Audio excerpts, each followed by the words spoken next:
자, 어제 영상이 올라가고 나서 몇 시간이 지난 후에 제가 이 미국 증시 선물시장을 잠깐 살펴보니까 오르고 있더라고요. 그리고 금과 은도 살짝 반등할 그런 기미가 보였었고, 유명 분석가 중에 한 명도 지금부터 약간 반등이 올 수 있다라는 이야기를 해가지고 여러분들께 이 게시글을 통해서 조심스럽게 말씀을 드렸었는데, 일단은 약간 반등을 해주고 있는 그런 상황입니다. 알트코인들의 반등이 일단 좀 눈에 띈다라고 볼 수가 있겠는데요. 비트코인도 지금 현재 가격 1307달러에서 거래 중에 있습니다. 자, 그리고 오늘 좀 몇 가지 지표들 지금 바로 살펴보도록 하겠는데요. 오늘 달러가 떨어졌습니다. 달러가 떨어지면서 미국 증시, 금 등이 수혜를 입는 듯한 그런 모습을 보여주었고요. 미국 증시 올랐고 금과 은 가격도 같이 오르고 있습니다. 자, 그러면 이거 임시적인 반등 아니냐, 비트코인 이거 데드캣 아니겠느냐 라고 많은 분들이 의심을 하실 텐데요. 그럴 가능성이 있죠. 그렇지만 어느 정도 가격대 이상까지 올라가서 안착을 하게 된다면 추가적으로 상승할 여지도 있다라고 하니까요. 더 자세한 비트코인 분석은 뒤에서 계속해서 보도록 하겠습니다. 자, 그러면 오늘 나온 소식들을 하나하나 보도록 하겠는데요.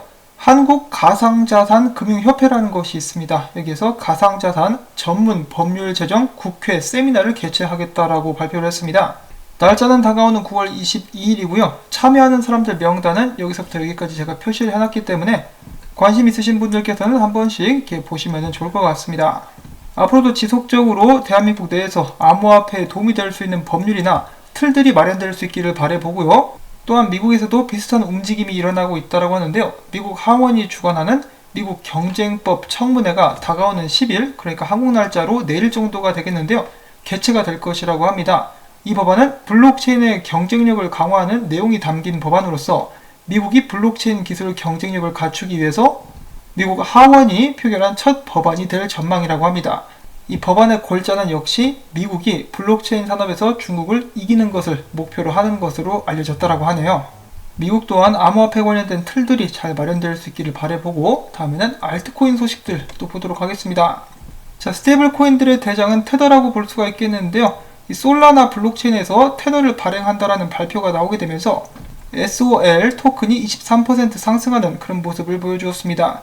지금 현재 테더를 발행할 수 있는 블록체인들로는 알고랜드, 이더리움, 이오스, 리퀴드 네트워크, 옴니, OMG 네트워크, 오미세고, 그 외 트론 등등이 있다라고 하는데요. 솔라나 같은 경우 이더리움보다 빠르고 저렴한 레이어 1 블록체인이다 라고 강조를 했다라고 합니다. 자, 아무튼 상승하고 있는 솔라나에 관련된 소식이었고요. 자, 그 다음에 바이낸스 관련해가지고 웃지 못할 사건이 발생했습니다. 바이낸스의 아프리카 쪽 프랜차이즈라고 볼 수가 있는 바이낸스 우간다에서 바이낸스 코인이죠. BNB가 이 우간다 거래소 내에서 거래량이나 유동성이 안 받쳐줘가지고 앞으로 바이낸스 우간다에서는 BNB를 상폐시킬 것이다 라는 발표를 했다고 합니다.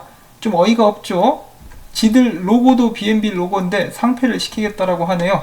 자, 이건 뭐 손님이 집에 들어와가지고 집주인이 코를 심하게 고니까 내쫓는다라는 격과 비슷한 것 같은데, 자, 아무튼 좀 어이가 없는 그런 발표였습니다. 자, 그 다음에 이어지는 바이낸스 관련된 소식인데요. 바이낸스가 이번에 샌드박스가 발행한 4012개의 랜드 NFT 복제가 불가능한 토큰을 사들였다라는 소식인데요. 이 소식과 함께 샌드박스는 크게 상승하는 그런 모습을 보여주었다라고 합니다. 참고로 샌드박스 같은 경우는 탈중앙화된 게임 플랫폼 프로젝트라고 생각을 하시면 되겠습니다. 그 다음에 앵커에 관련된 소식이 있습니다. 유니스왑과 비슷한 플래시 스왑을 앵커 쪽에서 만들어가지고 출시를 했는데요. 마찬가지로 이 소식과 함께 앵커 토큰 가격이 많이 올랐고, 앵커 측에서는 이런 탈중앙화 플랫폼 플래시 스왑과 같은 플랫폼이 디파이 시장의 갭을 메꿀 수 있을 것이다 라고 이야기를 하고 있습니다. 자, 이렇게 오늘 펌핑하고 있는 알트코인들이 꽤 많이 있는데요. 알트코인 소식하면은 나를 빼놓을 수 없지. 체인링크 관련된 소식도 있습니다. 체인링크가 SDR 형식으로 보장된 자금을 암호화폐를 통해 운용하려는 소거, 코인 이름은 사가라고 하는데요. 이 사가 측에서 체인링크의 가격 참조 데이터를 활용하겠다라는 발표를 했다고 합니다. 계속되는 체인링크의 기술 채택이라고 생각을 하시면 되겠고요. 자, 그 다음엔 IoTX가 있습니다. 기억하실지 모르겠지만은 IoTX 같은 경우는 블록체인 기반의 웹캠을 만든다라고 해가지고, 또한 그 웹캠을 아마존에서 판매하기 시작할 거라는 소식과 함께 많은 주목을 받았었는데요. 이 블록체인 기반이라 해킹이 불가능한 웹캠이다라고 하는 것이죠. 자, 아무튼 그들이 운용을 하는 IoTX 토큰 10억 개가 넘는 토큰들이 번드랍을 위해서 스테이킹 되었다. 여기서 말하는 번드랍 이그나이트라는 것은 그들이 진행하고 있는 한 가지 프로젝트라고 볼 수가 있겠는데요. 그것을 위해서 많은 사람들이 10억 개나 되는 IOTX 토큰을 스테이킹을 하는 그런 상태라고 합니다. 보니까 이자율이 20%다 이런 식으로 이야기를 하고 있는데 디파이의 일종이다라고 볼 수가 있겠죠. 그리고 또한 IOTX 같은 경우는 자신들만의 버전인 레저 나노도 만들어가지고 에어드랍을 하고 있다라고 합니다. 자신들만의 버전이라고 해도 그냥 로고 새겨놓은 것에 불과하지만요. 자, 참고로 레저 나노 가격 20% 할인 행사 지금 진행 중에 있습니다. 관심 있으신 분들은 밑에 제가 링크를 남겨놨으니까 알아보시면 될 것 같고요. 자, 그 다음으로는 국제 암호화폐 거래 플랫폼인 크립토닷컴에서 이번에 미국의 유명한 컨설팅 그룹이죠. 보스턴 컨설팅 그룹과 협력해서 디파이의 급작스러운 성장과 그가 금융산업 전체에 끼칠 영향을 다룬 보고서를 함께 출시했다라는 소식이 나왔습니다. 자, 그리고 최근에 약세를 면치 못하고 있는 이더리움에 관련된 정보가 있습니다. 이더리움 같은 경우 최근에 가격이 떨어졌음에도 불구하고 이더리움 고래들은 8월에만 이더리움 보유량을 약 300만 개 가까이 늘렸다고 합니다. 얼마 전에 기사에서는 어떠한 이더리움 고래가 대량의 이더리움을 던졌다라는 소식이 나왔었는데 누군가는 던지고 누군가는 계속해서 모으고 있다라고 생각을 해볼 수가 있겠죠. 비트코인 상위 거래 주소 같은 경우 지난 8월에만 보유량이 80% 이상이 증가했다고 합니다. 자, 고래들은 무엇을 알고 있을까요? 가격이 떨어지니까 좋다고 계속해서 주워 담는 고래들의 모습. 그 반면에 비트코인 같은 경우는 약간 다른 양상이 나타났는데요. 글래스 노드에 의하면은 최근에 비트코인 10개 이상을 들고 있었던 지갑수가 6개월 이상 지속되면서 숫자가 크게 줄었다고 합니다. 지금 현재 숫자는 15만 3,137개로서 7개월 만에 최저치를 기록을 하고 있다고 하고요. 1만 개 이상의 비트코인을 보유한 지갑도 감소세를 보이고 있다고 합니다. 자, 그런데 반면에 소규모 비트코인을 보유한 사람들의 숫자가 늘어나고 있다고 하는데요. 일단 비트코인 1개 이상을 보유한 비트코인 주수가 역대 최고치인 82만 3천 개가량을 기록하고 있다고 합니다. 자, 비트코인 1개를 보유하는 것을 소량이라고 부를 수 있을 것인지 그거는 잘 모르겠지만요. 비트코인 1개씩 일단 사서 쟁여놓고 있는 사람들의 숫자가 늘어나고 있다는 것이죠. 그만큼 점차 많은 사람들이 지금 현재 금융 시스템에 대한 의구심을 갖고 자신의 자산을 분배할 그런 방법을 찾고 있는 것은 아닌가라고 저는 예측을 해보고 있습니다. 그러면서 비트코인 쪽으로 살짝 자금들이 넘어오고 있는 것은 아닐까? 그렇다면 긍정적인 소식이 아닐까라고 저는 한번 생각을 해봅니다. 자, 그러면 이어서 오늘 준비된 비트코인 분석들도 한 번씩 쫙 보도록 하겠는데요. 뉴스BTC의 IOC 찐달 이렇게 이야기를 하고 있습니다. 비트코인이 더욱더 상승하기 위해서는 일단 1200달러를 넘어야 된다. 그렇지 못하면 9900과 9850 혹은 9200까지도 떨어지게 될 수 있다라고 이야기를 했고요. OKX의 네오 분석가 같은 경우는 비트코인이 9800달러에서 1650달러 부근까지 박스권을 만들어 놓고 단기적으로는 그 안에서 움직이게 될 것이다 라고 예측을 하고 있는데요. 만약에 상방 돌파를 하게 된다 그러면은 11,000달러를 넘어설 가능성도 있다라고 전망을 했습니다. 자, 그 다음에 오늘 크립토 비트코인 크리스가 비트코인 분석을 정말 좀 잘 해놓은 게 있어가지고 저도 공유를 해보려고 합니다. 비트코인 최근에 저점을 계속해서 낮췄다가 최근에 살짝 약간 더 높은 저점을 기록을 했습니다. 이 다음에 비트코인이 지속적으로 올라가기 위해서 해야 될 일은 고점을 높이는 것인데요. 지금 보시는 것은 1시간봉인데 1시간봉 단기적으로는 약간 이제 상승을 기대해 볼 수 있다.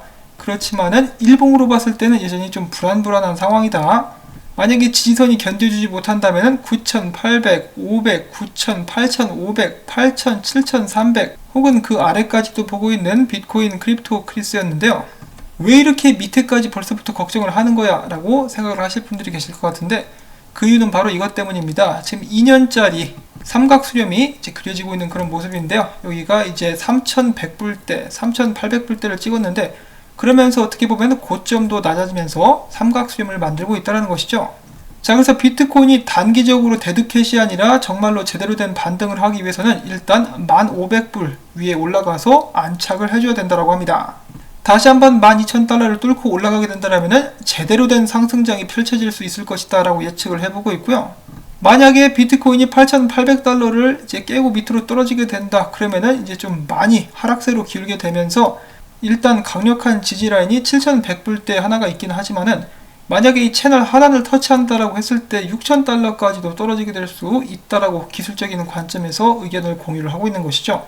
자, 물론 비트코인이 어디로 튈지는 모르겠지만 이런 것 하나하나가 시나리오가 될 수 있다라고 생각을 해주시면 되겠습니다. 그러면서 저항선에서 어떤 식으로 비트코인이 움직이느냐에 따라 가지고 여러분들의 투자 전략을 맞추시면 되겠죠. 자, 일단은 1500달러 위로 올라가서 안착할 수 있기를 저는 개인적으로 바라봅니다. 자, 그 다음으로는 비트코인 희망회로 일카포 오브 크립토라는 분석가는 이렇게 이야기를 해주고 있는데요. 이대로 가면 얼마나 좋을까? 떨어졌다가 저번처럼 쭉 이렇게 올라버리는 비트코인의 그림을 상상을 하고 있었습니다. 이 상상이 현실이 될 수 있기를 바라보는데, 이제 보통 비트코인의 함정이라고 한다면은 바트 심슨 패턴이라고 볼 수가 있겠는데요. 이 바트 심슨이 아니라 역 바트 심슨이 나오면 어떨까라고 여기 있는 분석가 파토시는 이야기를 하고 있습니다. 자, 바트가 운동을 열심히 했는지 아주 그냥 몸짱이 된 그런 모습인데요. 힘을 내서 비트코인을 좀 끌어올려 줄 수 있기를 바라봅니다. 자, 지금 현재 암호화폐 시장의 심리 상태는 공포 단계입니다. 어제보다 오히려 3단계 하락한 그런 모습을 보여주고 있는데요. 아직까지 반등을 믿지 못하는 사람들이 대부분이다 라는 것이겠죠. 실제로 아직 마음을 놔서는 안 되는 단계이기도 하죠. 자, 과연 비트코인이 어떤 식으로 흘러가게 될 것인지 지켜보도록 하면서, 마지막으로는 제가 정보를 찾다가 재밌는 짤을 봐가지고 하나 들고 와봤습니다. 자, 여러분들 해변가에 있는 사자를 본 적 있으십니까? 보통 이 아프리카 초원에서만 볼 수 있는 사자인데 바다를 바라보고 있습니다. 자, 이 태어나서 처음 보는 바다를 보면서 사자들은 무슨 생각을 하고 있을까? 제가 봤을 때는 비트코인 2만 불 언제 가나? 라고 이렇게 하염없이 바다를 바라보며 사색에 잠긴 그런 모습이 아닌가라고 생각을 해봅니다. 백수의 왕 사자도 원하는 비트코인 상승, 저도 함께 바라보면서 오늘 영상은 여기서 또 마무리를 짓도록 하겠습니다.